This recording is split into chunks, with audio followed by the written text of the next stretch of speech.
if you're willing to go back to what your life was like in the first 9 months and surrender and not worry and get out of the way and then be in a state of just gratitude. If the only prayer you say every day, if the only prayer you say is thank you, that's enough. You're on your way.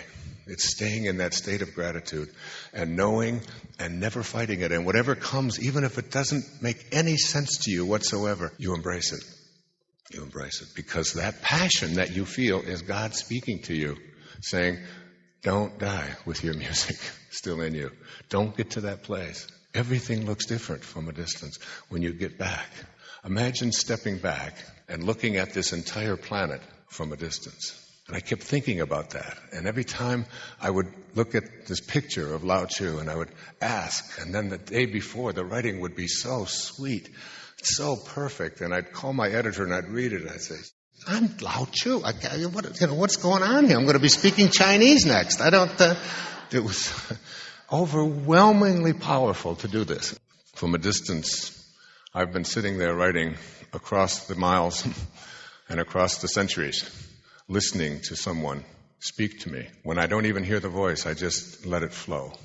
And it flows out in perfect harmony. 540 individual pages, handwritten, which will be edited, all without one moment of doubt, without one moment of consideration for writer's block or not knowing whether it will happen. From that same perspective, for every single one of you in this room, there is an awareness that there is something grander and greater that awaits you when you get back to that first 9 months of your life, where you surrender and let go and allow it to come and flow.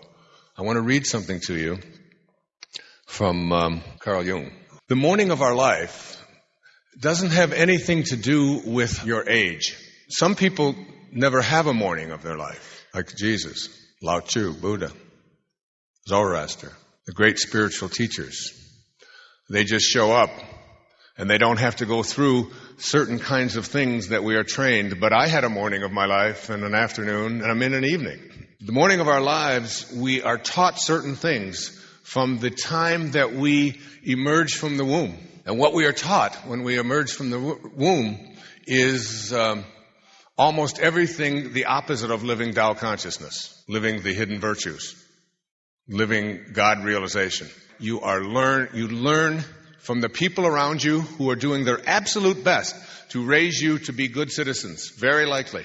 Mothers and fathers and grandparents and cultures and the church organizations and all the things. But most of it is designed to get you to fit in, to be a good person, to be a good family member, to follow the rules, to get good grades, to get through this class and that class, to get through this degree and that degree, to graduate, to get it to a certain job, to do whatever it takes on the job in order to get yourself a promotion.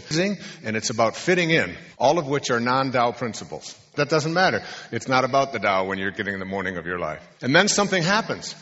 What I call a quantum shift takes place. And you move into something called the afternoon of your life or the evening of your life. And here, your values, your desires, what it is that is important to you have done a complete radical shift. It's no longer the most important thing for you to please your parents. It's no longer the most important thing for you to get good grades or even to get a good house, the right house. You begin to feel a sense of connectedness to everything and everyone from a distance. You look at this planet and you think, how could anything on here be fighting each other? We're all breathing the same air. We all came from the same place. How could there possibly be enemies? When you look at it from that, there's an interconnectedness. As you get to one of these quantum shifts in your life, things that were so important to you in the morning of your life no longer are important. And I suggest that most people who would attend a conference such as this, here, in this beautiful place, on these beautiful days, and sit and listen to speakers from all over the world come and talk to you about it, that virtually everyone in this room is moving into or has moved into something called the afternoon of your life, in which the general priorities of your life, what you expect out of it, what you expect to do while you're here, have shifted. And it no longer satisfies you, it no longer fulfills you to live the afternoon of your life. by the rules that you learned in the morning of your life.